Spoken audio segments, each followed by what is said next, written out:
New Zealand is going to introduce a tax to pull back on the amount of methane that is put into the atmosphere. They will do so by going after the belching and farting of cows. Liberal Senator Holly Hughes is a common sense person who, like me, doesn't quite understand why this is happening.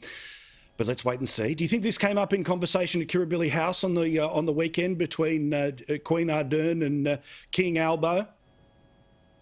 Oh, Paul, honestly, it's not very often that I am speechless, but this one is just extraordinary.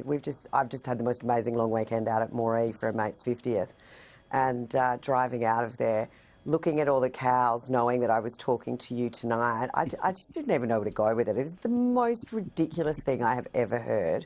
And when you look at agriculture and the industry, particularly from the sheep in New Zealand, I mean, what are they going to do? Go around and measure them or count how many times they do it per day? I mean, what kind of moronicness is this, trying to shut down an industry based on whether a cow or a sheep, you know, as you say, belches or farts? I know. Honestly, you were searching for other words, but there's no other way to put it. There's nowhere to go. I mean, I got teenage boys. Are they going to start taxing me? Because I can tell you at a time they probably should. Now, obviously, you're on the Gold Coast right now, and at any moment, the power apparently could go out. Power shortages on their way, particularly Queensland tonight, New South Wales tomorrow.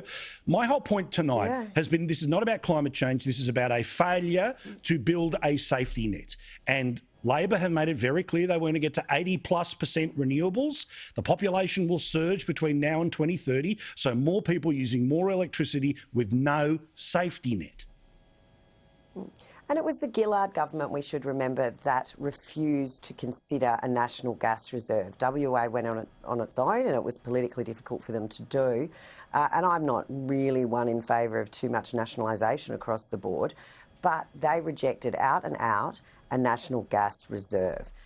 WA has one. They are not facing energy supply shortages. But when you look at what's happening around the discussion of coal, of the discussion of gas and the demonisation of it, most renewables are not actually connected to the national energy grid. So therefore, when Albo talks about 80% plus renewables going to be servicing the country by 2030, it also means a rewiring of the grid. It's just lunacy. And they're still out there demonising nuclear. If you look at what Chris Bowen is saying, what Jim Chalmers is saying, they're absolutely pushing back on any conversation around nuclear. It's not about looking at it one way or the other. It's just allowing us to have some sort of sensible conversation. But the other thing that's important to understand when you look at what's happening in Queensland tonight is it's when you get irresponsible market intervention. So there's a, supply and demand. Some of us paid attention in basic economics class. But when you have more demand, the price will go up. But when you hit a point now in Queensland that the price has hit, it's around $700 and something per megawatt hour. But they've now put in place a cap of $300 per megawatt hour. So that means companies can't make as much money. So what are they going to do? They're going to pull back on supply. So you've now got AEMO saying to them they've got to put more supply in. But it's basically a regulator telling private companies that they have to make less money. So when you get market interference, you're going to get market problems. And look, you and I probably agree on this as well. We're not normally big fans when Malcolm Turnbull comes back into the political conversation with an opinion, but he's actually not wrong when he talks about the engagement with the gas companies. And that was how he and Angus Taylor have always worked through this, as did Scott Morrison, by having a strong relationship with the gas companies. And the gas companies knowing that they were not scared to pull the trigger.